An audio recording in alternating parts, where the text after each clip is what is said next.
Ta-da. All right.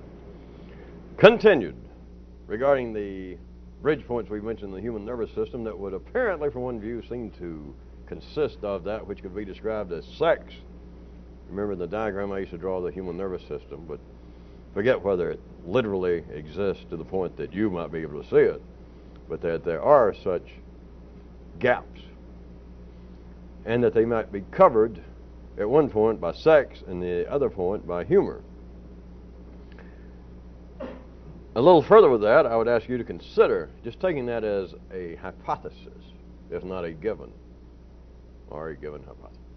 Consider that life alters man, improves man somatically through the former, and then what is locally known as psychically, perhaps, through the latter. That is, through the good old green peas and monks. If life is going to alter the physical, let's for the second cut off the secondary world and the intellectual world of man, if we were simply other creatures, like our friends the beavers and the minks, all it would take is the bridge point of sex to in some way be affected. Life can simply use that bridge point in the human nervous system, singularly, collectively, and begin to make alterations, thereby altering the nature, the physical nature, for a second, arbitrarily, artificially separating man's so-called individuality, his personality, his spirit, his mind. Other than that, all it takes is the bridge point of sex, and for life to stick its little finger in there and muck about, and we have mutations. We have people change. We have species altered. But now consider the possibility. If it was going to be something, again, artificially, arbitrarily, used as a withal, as opposed to man's simple primary physical world into the area that would seem to be his singularly, if we're going to alter that, would you consider the possibility that it might be done through humor rather than actual, to put it very crudely, through changes in the DNA code going into the human embryos on some small or large level?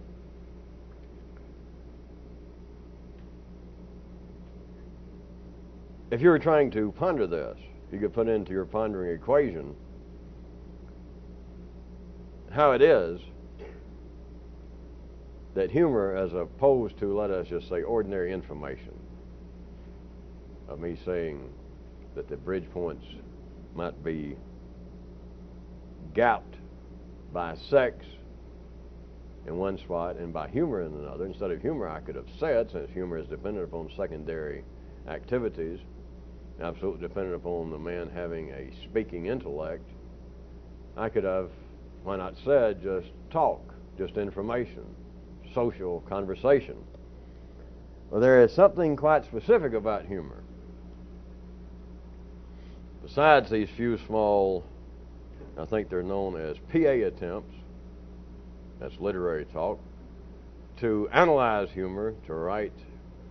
I think even one or two people have even, God knows where or from when, received graduate degrees in the academic study of humor.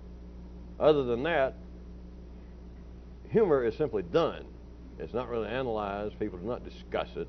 People do not try and convey some sort of apparent or even hope for important information, swap opinions, different views on humor. Other than the fact somebody may tell a joke and some of his friends say, you know what, you tell the world's worst joke. You got no sense of humor, give it up. But other than that, humor simply does. There is another aspect, though, that I can intellectually try and get you to consider, having to do with humor as opposed to. Now, by humor, I'm just speaking about, or not just speaking, let me say, it's beyond that which would be closer to nonverbal humor.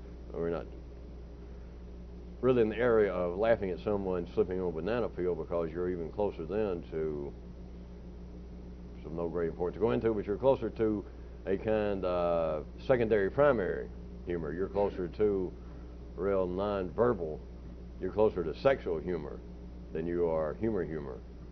So we're not talking about that. We're talking about humor that requires the use of the intellect. And so why is it that we would consider, even for a second, that humor might be it, or why it might be specified in our discussion here, as opposed to just information? Because the kind of humor we're talking about, make no mistake about it,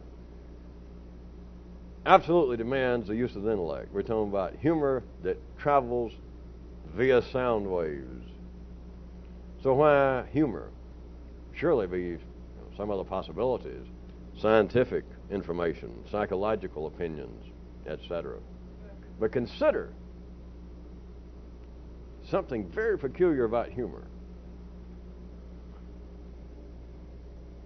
Other than the ordinary transfer of energy, which all conversation does, assuming it is not simply a one-shot, ephemeral, what time is it, 2 o'clock, thanks, and that's it. Now, although that does something, but assuming it's something more than that, humor, no matter what it is, no matter whether the joke was funny to you, not funny to you, whether you'd heard it before, regardless of all that, it is going to transfer energy.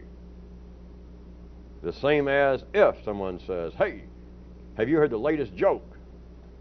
Same kind of humor if someone comes up and says, hey, have you heard the latest mathematical attempt to conceive of a 13-dimension universe? Thus far, you have got energy being transferred, whether it's going to result in a laugh later or not. Some mathematicians have, I understand, a very perverse sense of humor, so who knows? None of our affair. But there is something very specific about humor, and that is that it can be non-thing specific, as we have been talking about. That is, by non-thing specific, it can be the conveyance of information of energy non-aggressively, non-preferentially. That is, it can, of course, beyond ordinary use of it, but it can convey information that begins to approach the truly clinical, the more cold-blooded, the more objective, because it can begin to go past processes, which is the life itself, being made thing specific for them to become verbal, for them to become part of the secondary world. It can go beyond that in a very unexpected and unused manner, and humor convey information that begins to approach being non-thing specific. All right. Now let us make this admission using our own little peculiar definitions and maps and babblings. I could jump in and speak for another segment of life and say, hold it, neighbor. There's a segment of life's body that talks like that. I'll admit it's not as vocal as it was since Slim Pickens died, but part of life could jump out and say, wait a minute, hold it, neighbor, because talking about humor, and you just pointing out that humor in a certain way almost approaches being non-thing specific, neighbor, I would have to say that you have about put your foot in it, because taking your own kinds of descriptions, we could say that humor, jokes, could at first appear to be the ultimate act of thingamization. The punchline of a joke could almost seem to be the supreme period to a sentence. What is more fine? Let me go back to that good, considered by some the father of American humor at least. Good and offensive, and right, well, it's just perfect. The old one about, who was that lady I saw you with last night? Just a two-line joke, the setup, and the punchline is, that was no lady, that was my wife. That would appear the punchline. You know what the punchline is? No lady, that's my wife. The punchline would seem to be approaching the ultimate act of conveying episodic beginning and ending of a sentence. Whether you find it funny or offensive, that's not the point. But the punchline would appear to be almost the ultimate act of making things specific. God almost got me. Now, see, as long as you attack yourself, you can always weasel out, if you have a mink in your pocket. Well, there's something of a similar family. I was hoping everybody followed that, because it would seem, I could even make, as I attempt to do that for a second, the kind of statement that humor, as opposed to wherever I may be trying to lead us, of saying that humor may have the ability to be non-thing specific, contraire neighbor. It would almost seem to be just the opposite, that a joke, funny, offensive, forget all that, but a joke would almost appear to be the living example of the secondary world statement about something, the punchline, because it goes da-da-da-da-da, da-da-da-da-da-da. That was my wife, period. You know, whether the joke bombs, everybody just sits there or not, or whether everybody breaks up, that apparently is really taking something, the process, let's say in this case of marriage or love, taking the process and without any doubt making it thing specific. But would you care to consider it a bit further, that from a certain kind of view, for a certain kind of intellect, humor has hints of a wider ambiance regarding human behavior?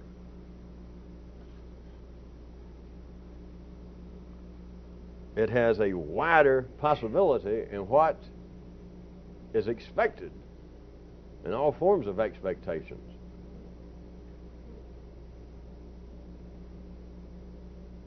It creates a possibility for some intellects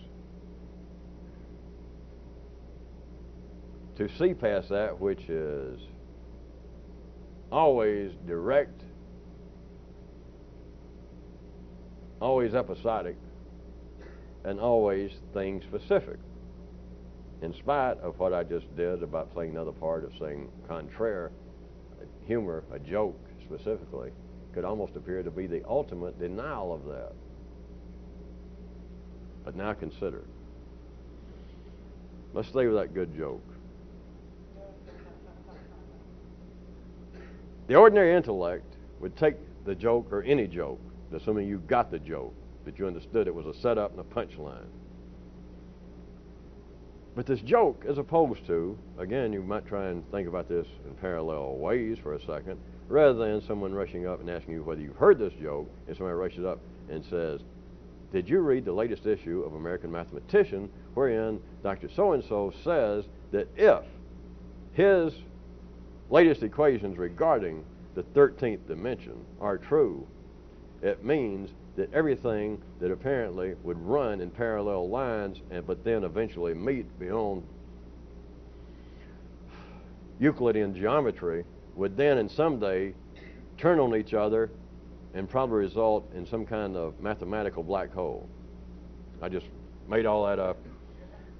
That would be the punchline. That there was a setup, did you read what so-and-so said, da, da, da, da, da. And it would appear to put some sort of period. You might say, well, no, I read it, and I took a different opinion. Or you might say, yeah, I read it, but I have never thought that man's elevator was going all the way up to the penthouse anyway. But any conveyance of information, remember, anything statement made about the secondary world has got to have cut up the process of life itself and to put it into some sort of conveyance wherein there seems to be a beginning and an end. There seems to be a beginning and end of this little episode. The humor would seem to be, if anything, more so. Again, disregarding the fact of whether you liked the joke, heard it before, if you understood, who was that lady I saw you with? That's a setup. That's like, did you read Dr. So-and-so's new article? Then the punchline is, no, that was no lady, that was my wife. It would appear to come down even harder with what I'm intending for you to consider of putting a period at the end of the sentence. It would seem to be even more emphatic and well placed, whether you liked the joke or not. It would appear to be that that joke is actually cut up and actually thingamatized some segment. And ordinary people would go, ha ha, and that's part of what laughter is, which I'm not getting into, because then the only obvious thing that would appear to ordinary people is that this becomes some kind of release. And they won't talk about it psychologically if they had enough interest to talk about laughter for over 5 or 10 minutes anyway. But it's more than that, I'm suggesting to a few people. So here we go. Take the joke. It apparently is set up, who was that lady I saw you with? That was no lady, that was my wife. Boom. which is one of the old tricks also, you people who didn't grow up playing in cheap bars. I mean, in a monastery, you don't know how it goes, is when the comic is not all that strong, and there's a band up there, you give it the, known as a bomb, a bass drum, or a rim shot. That's no lady, that's my wife. Boom. And it's just kind of, and the kind of people that hang around bars and kind of in that kind of fog, they're used to it, and they know that means, oh, ha ha, and then they go back to laughing. But now, all right, so let's say that there you sit, and your city intellect, your perception, your reception of the secondary world, you heard the joke, there's no lady, that's my wife, kaboom, and your nervous system heard it and realized that's a joke, I understand, yeah. Now, I said a different kind of intellect, or from another view. It could be more than that, although that would seem to be the epitome of an episodic statement of really turning life into things specific. What if this new kind, or different kind of intellect, after you heard the punchline, snorted, gave a chuckle, what if you then pressed on and you begin to ponder this? Well, let me give you a handful of thises. And this really, those of you who know how to do it, you know what I mean, is really beyond nonverbal, but we're here talking. I'm trying to convey and swap energies around, and so I'm going to put it in the least possible harmful words, and of course, as much as possible, the least helpful. Wow. They're very helpful. They're going to be right in your face and very thing specific. At any rate, if you consider your nervous system go, ha ha ha, and you laugh, or else you groan, oh, not that old joke again. So that's already happened, and then you ask yourself, why is that humorous?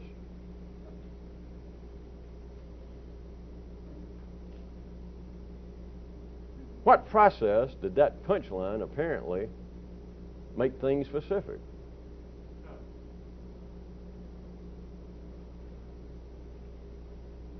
What possible unexpected maps, sketches might present themselves if I tried to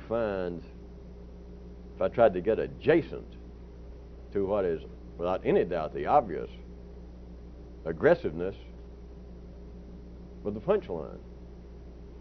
Now, I'm not going to dissect much of this, but just to give you some hint, in case you think you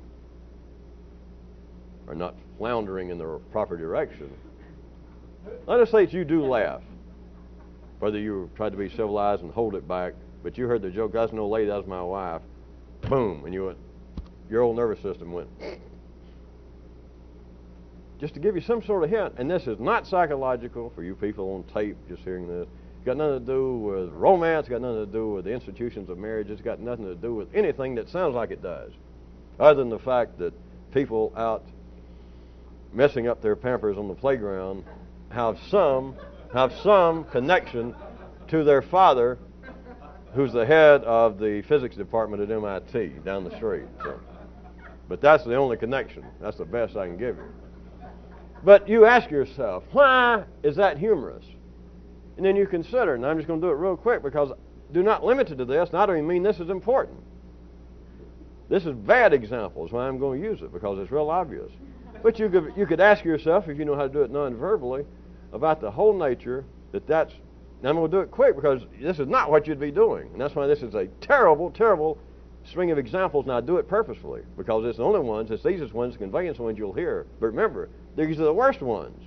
If they weren't, they wouldn't be obvious. They wouldn't make any sense, right? They wouldn't be apparently even thing specific. But then you would consider, if you were this crude, if you were still in your nappies,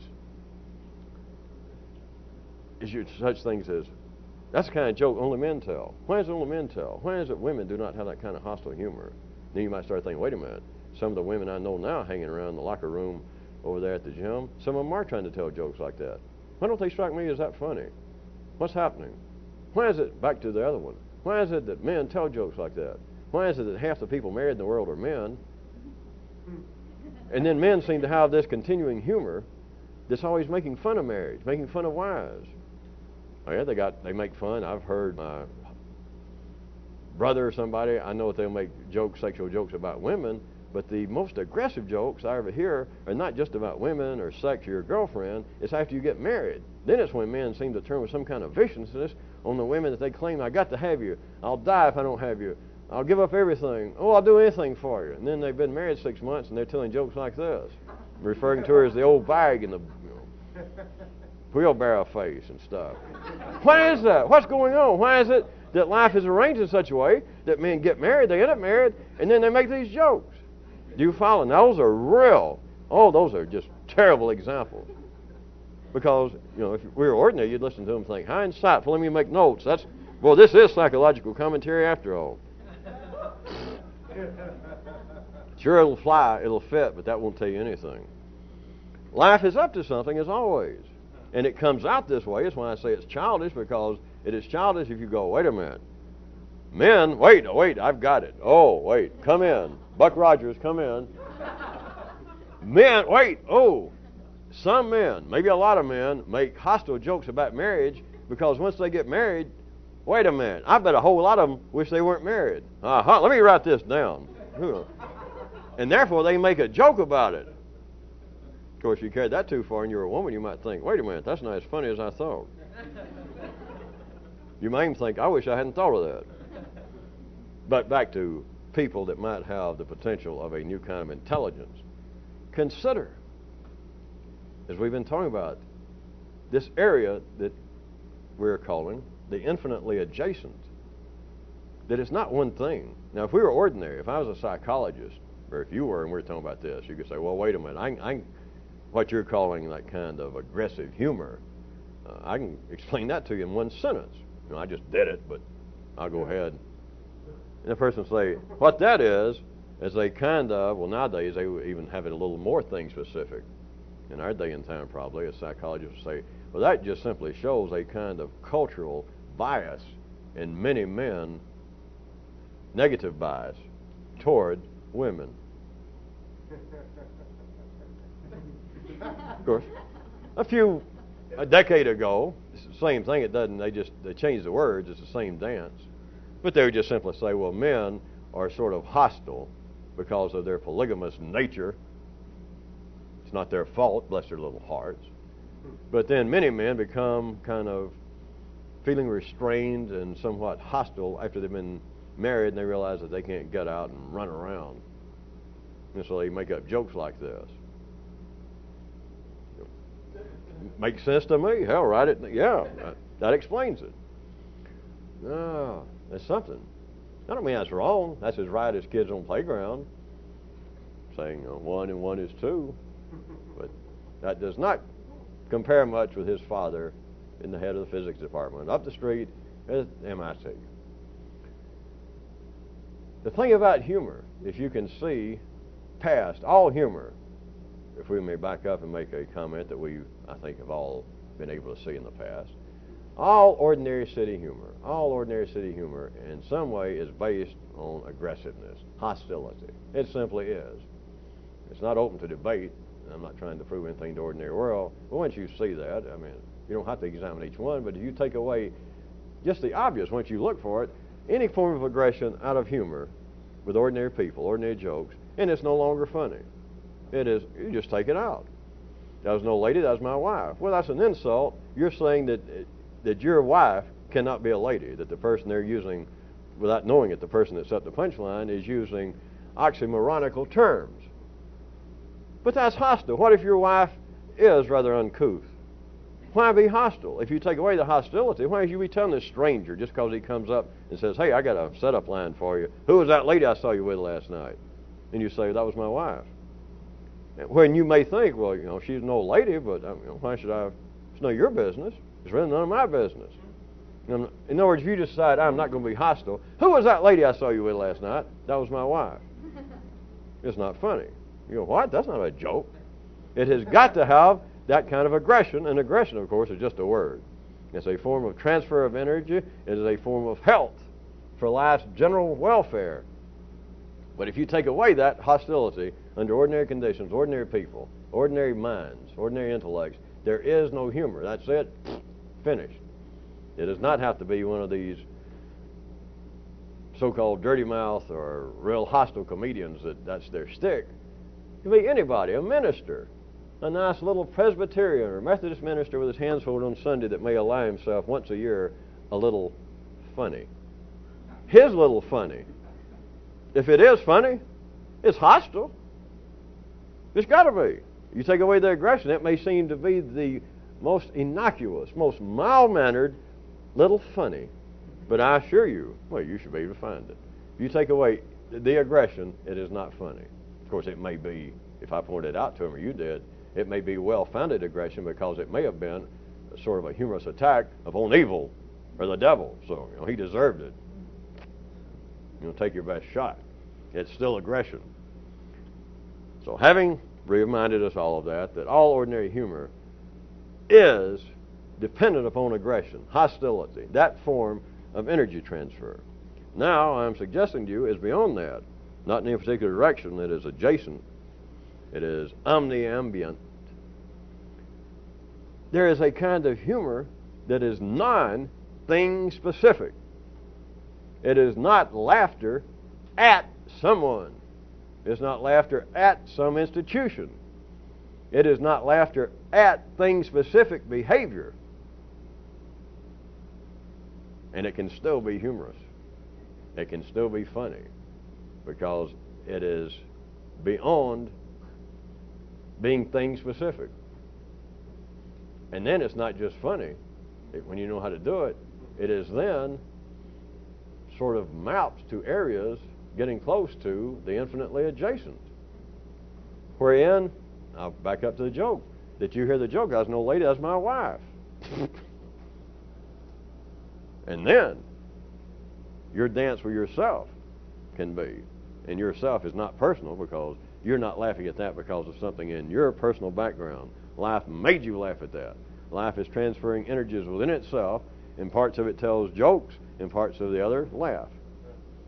So it's not you trying to figure out, why do I find slimy humor at a woman's expense? Why do I find that funny? Oh my God, I'm a terrible person. That may well be, but so what? I'm talking about something worthwhile. I'm talking about something useful, not you discovering that you must be a terrible person. Save yourself some money, send me a self-stamped postcard, and I'll write back and tell you, you save your time. You are a terrible person. Vile, slimy, and something should be done about you. Okay? The question is, why is life wired up that these kinds of jokes are produced? It's not just aggression at women, as you know, it's aggression. Religious jokes, racial jokes, nationality jokes, just jokes in general. Any joke is hostile in some way. It is an alive moving of energy. The question would become non-specific, non-verbal to yourself, though, not just why am I laughing at this joke, what is the nature of humor? Why is it so widespread and nobody talks about it, nobody analyzes it, nobody even recognizes the purpose it serves? It seems to be a pastime. It's recreation. They don't teach humor. You don't go and major in humor in school. There are no serious discussions regarding humor, other than a book every now and then, as I said, that points out, after 400 or 500 pages, that it's almost impossible to seriously discuss humor because if you do, it doesn't seem to be funny. You think we don't have some minds in the city? Huh? Of course, I give them credit. They only write one of those books about once a decade. And it's like everybody forgets they had any interest. Like, well, somebody wrote that 10 years ago pointing out that you can't really analyze humor, or it doesn't seem to get anywhere other than perhaps filling up a book. But you can't come to any conclusion. Why, you'd be asking yourself non-verbally and non-specific, why am I laughing?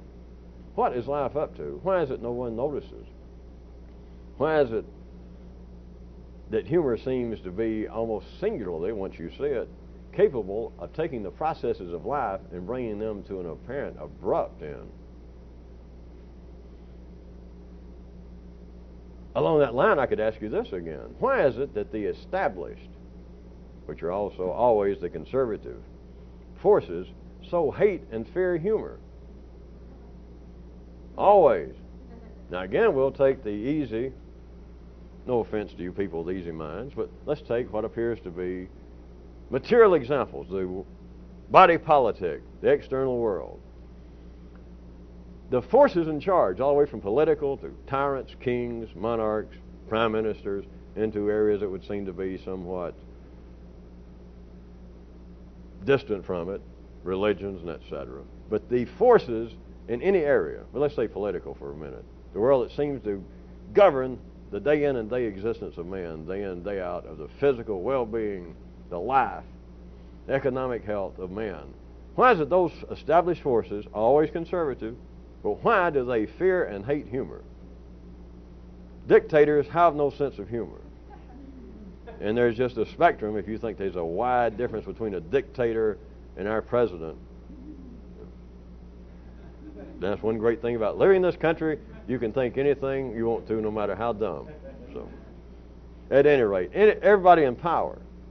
There was a little cow root slipped in a few nights ago. For those of you that didn't notice, I didn't stop and point it out. But the cow root went, quoting from my photogenic memory, "A man who can laugh at himself will never be king." That's almost as much of an ironclad rule, for those of you that remember an older one, that a man with talent will never be elected to high office. And that doesn't mean just the obvious, that's not just some political hack writer somewhere saying, well, where are the men with talent? And of course they're talking about some kind of inspired vision, rather than a George Bush saying, what's for supper? Now, I'm talking about specifically, you do not find people in power throughout history that have any talent. Can play an instrument, can sing, can dance, can paint. Think about it. Those that apparently could, they stand out like the proverbial sword thumb. At any rate, humor and power are almost, or humor to power is, I guess it would be safe to say, is an anathema, not a chrysanthemum.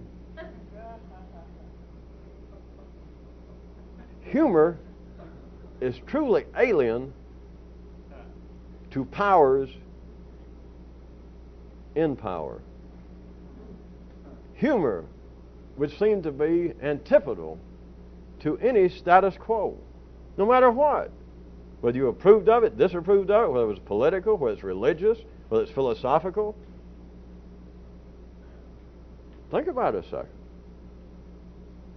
Laughter seems to be everywhere.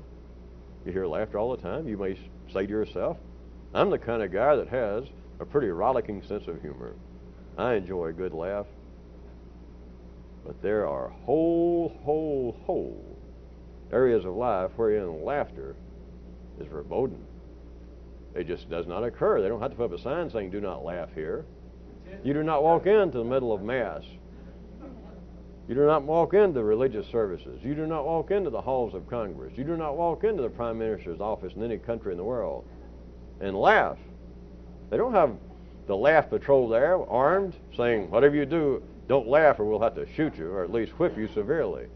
You just simply do not laugh. There's nothing funny about it, right? They don't have to put up signs saying, this is a religious ceremony, and the man who will be standing here in a minute is coming out. Now, you're going to be shocked at the way he's dressed, but don't you laugh. Because he's the head of our religion. And sure enough, the guy comes out. But they don't have to do that. Nobody laughs. Or they say, here is your new president. And this guy's got enough, he's got these big old sashes and all kinds of little medals here. And you happen to know, you grew up next to him, and you happen to know that, for the last 3 coups that have been going in the country, he set them out in Canada. And if suddenly he's got all these things that he bought down at the Army and Navy store. But they don't have to come out first with a whole bunch of guards and say, all right, he's coming out, but don't anybody laugh. They don't have to.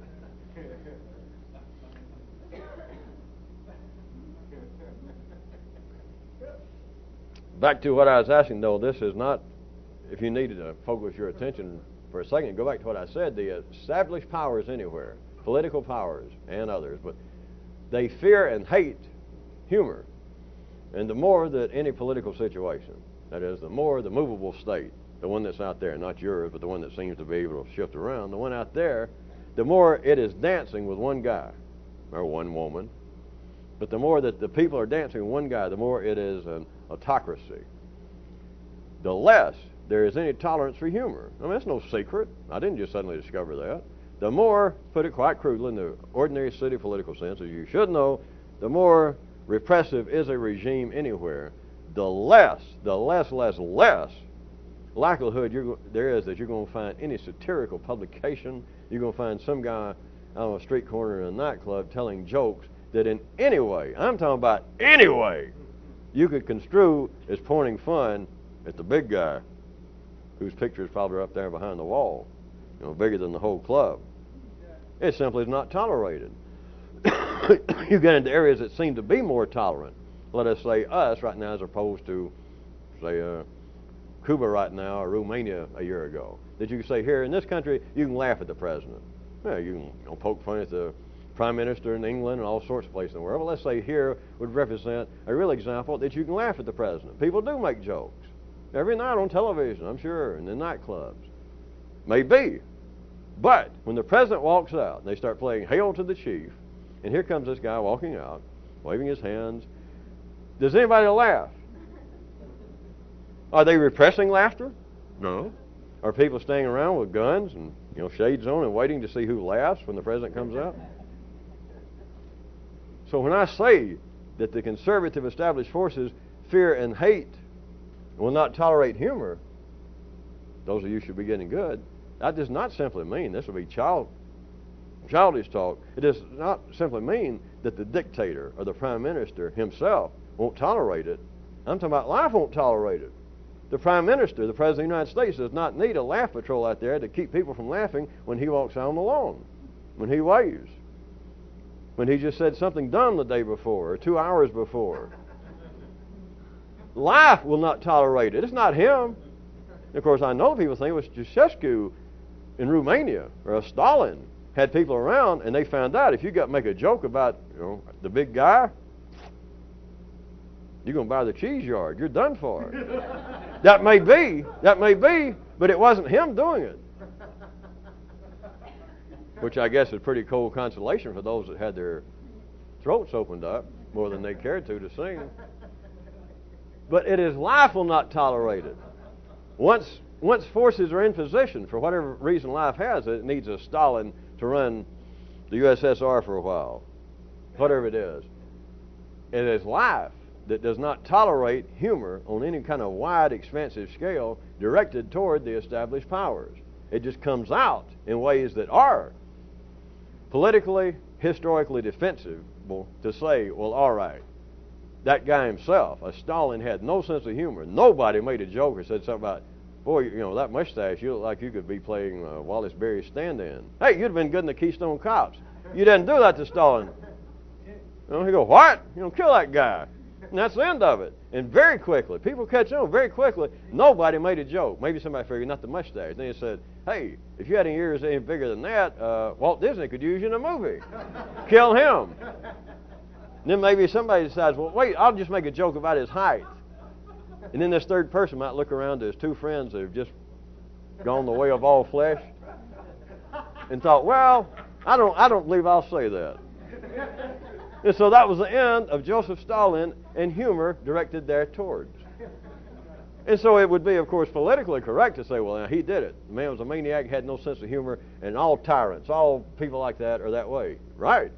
But why? They all go to tyrant school? Is there some school somewhere that says, well, the main thing if you're going to be a tyrant is don't let anybody laugh at you? Certainly not. Well, if you think otherwise, none of you think otherwise, do. At any rate, you surely see there is no school. Except historically, people in certain positions continue to react in same ways, seem to be dancing to their same sort of music that they hear. It is life will not tolerate humor directed toward established conservative forces. And I was going to ask you to consider, again, this is not really important, and I'm not going to stay on it much because you should do it yourself, but to get you started if you need to be jump-started at all. How about some of the possible responses as to why life will not, or why humor? Because life is getting closer to the area that is interesting to survey. But if you got to look at it at just the ordinary level to start with, why is it that the powers in power everywhere on this planet, political, religious, academic, but political is easiest to see if you need it, easy. Why is it that they fear and hate humor, will not tolerate satire, will not take any form of joke directed toward them, their regime, their theology, their political beliefs, their economic, whatever it is, the powers will not tolerate, and they fear it. They'll put up all kinds of stuff. They'll begin sometimes to let some modicum of political opposition rear its head. They'll do almost anything before they'll allow, all right, everybody make jokes at us if you want to. They may start off saying, all right, we'll let you take political pot shots under certain conditions. We're going to devote 2 columns each week in the paper to dissenters. Let's don't get personal, but maybe I'm not perfect. Well, of course I am, but maybe my regime, I have everybody, and I can't look after every little, bloody thing. So if there's something going on that is really not in the best interest of the people, write it. And we won't kill you if you stay within certain boundaries. They'll begin to do stuff like that. In other words, apparently easing up the reins of tyrannical control over the people. But the last thing, the very last thing that they will ever do, that's just before the firing squad, just before they're invited, would you like to leave and move, you and your family, to Nigeria? Would you like to go live with Big Daddy somewhere, wherever he is now? The last thing before that, before the last thing to Clarkson and they join the monkey, isn't that great? The last thing will happen with them saying, well, all right, go ahead and start that old damn satirical magazine again, and hell, I can take a good laugh. If a dictator ever says that, there's no sense for a revolution. Just wait overnight because he's about to die. The man's brains are going to explode. He's done for. The possible responses to the question as to why is that? Why would almost anything be tolerated by the forces in power other than humor directed toward them?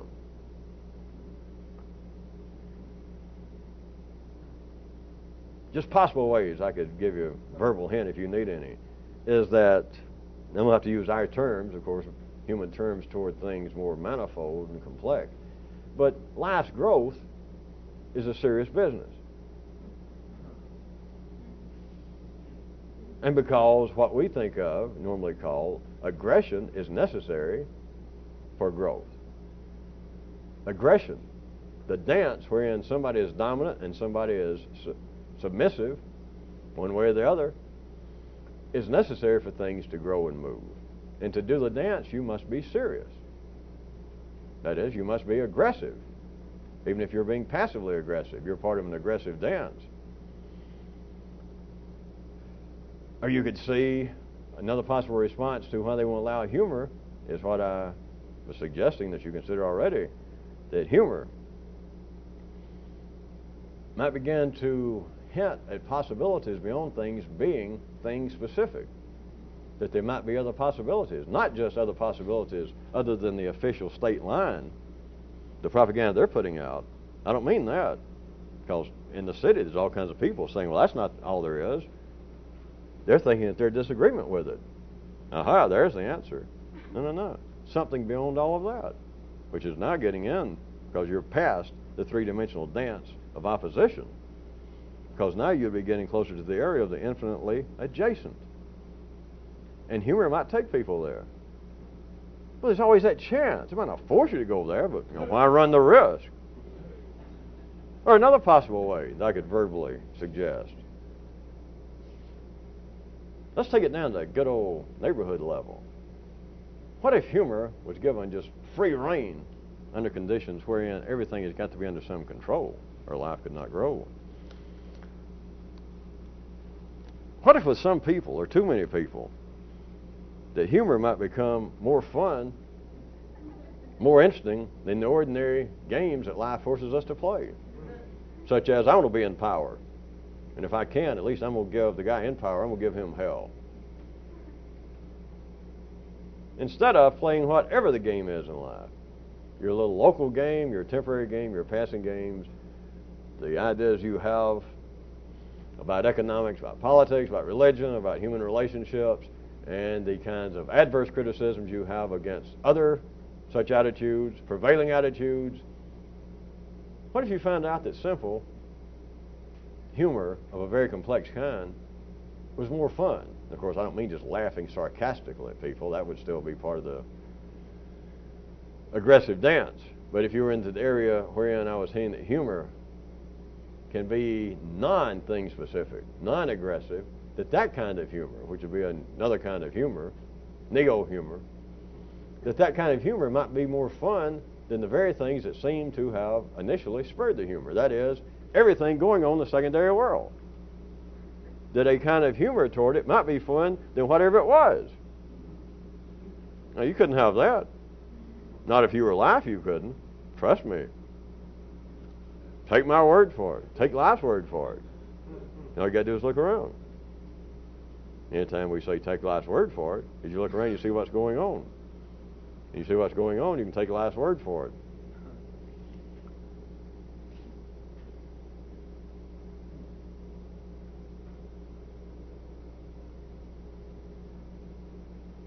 Before I drop the possibilities, I was going to suggest, what if you looked at it as a response as to why life, why humor is not allowed and why it is so feared and hated by the established powers, as that simply humor, too expansive, too lingering, would interfere with turning processes into things specific. Because that's what the kind of humor that we're talking about right now would do. All right? Maybe I shouldn't have stopped. Now it's too late. I'll stop on top of the stop. All right, try it this way. I'll clear it right up. The best example of processes being made into things specific is the example.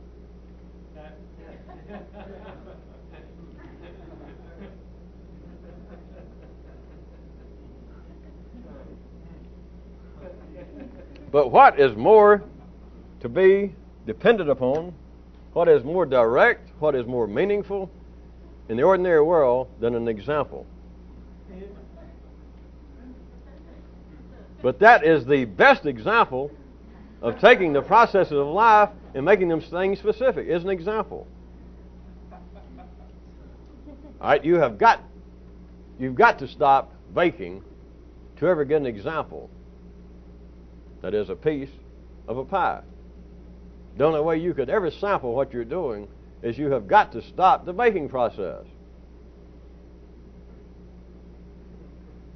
I guess I was hoping for a better response to that, and I was going to say, well, notice you didn't do much better, though, the last time we were taping, when I pointed out that a ball is not a ball until it's thrown.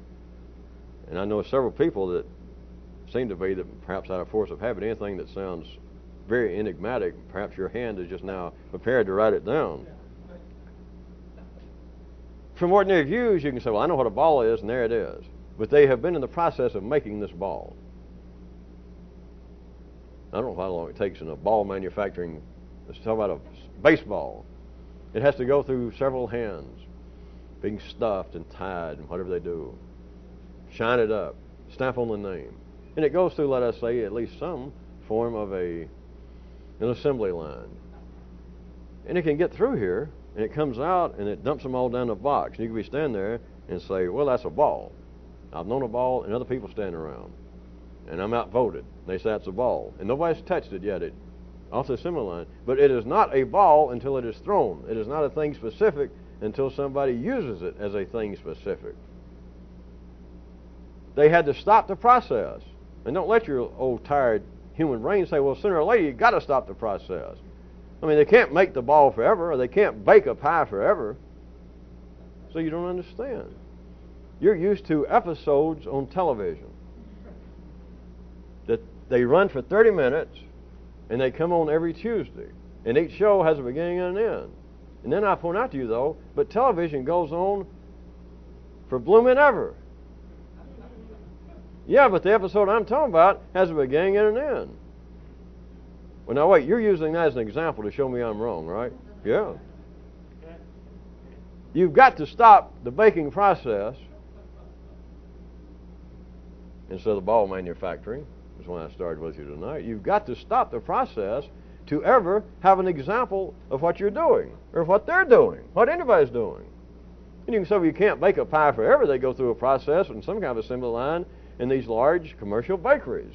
And somewhere down the line comes out this apple pie, and they put it in a box, and it's ready to go. But it's not an apple pie until somebody samples it. It's not a ball until somebody throws it. It must become an example. It must become a thing specific. And like we started talking already several nights ago, processes become a thing specific only when they are stopped verbally. They must be made specific. The process must be stopped here.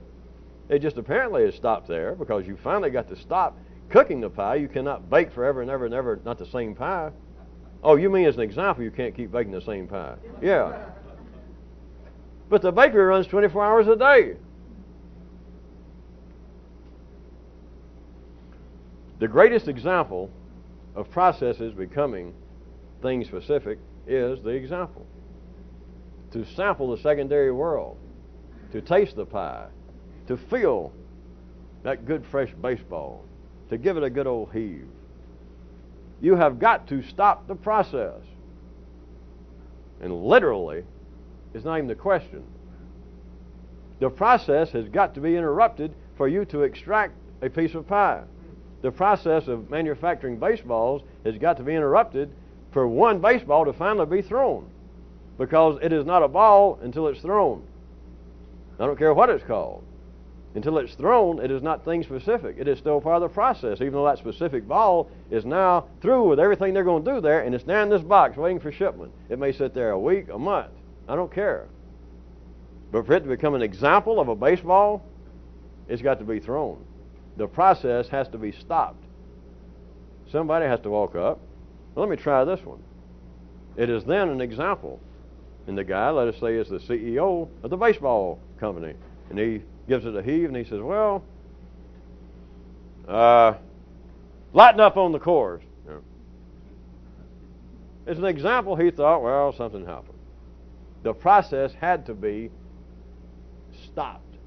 There had to be somebody, some intellectual process, not just physical, not just the hand reaching for the ball or the pie. Something else. The processes of life must be stopped and an example extracted. Things must be made thing specific. Now, that's what I was trying to suggest there at the end when I said perhaps I shouldn't have stopped. To say that one possibility that you consider as to why humor is so hated and feared and disallowed by the powers that be is that if there were too many people that began to sense in some way. I just say it quicker. Running out of time as always. I love it. I love running out of time. If there were too many people began to get something else out of humor, began to take humor just in some way, just magically, that too many people began to find humor could be non-thing specific, could be non-aggressive. Not disregarding the fact that at the original level, that was no lay as my wife, it is aggressive.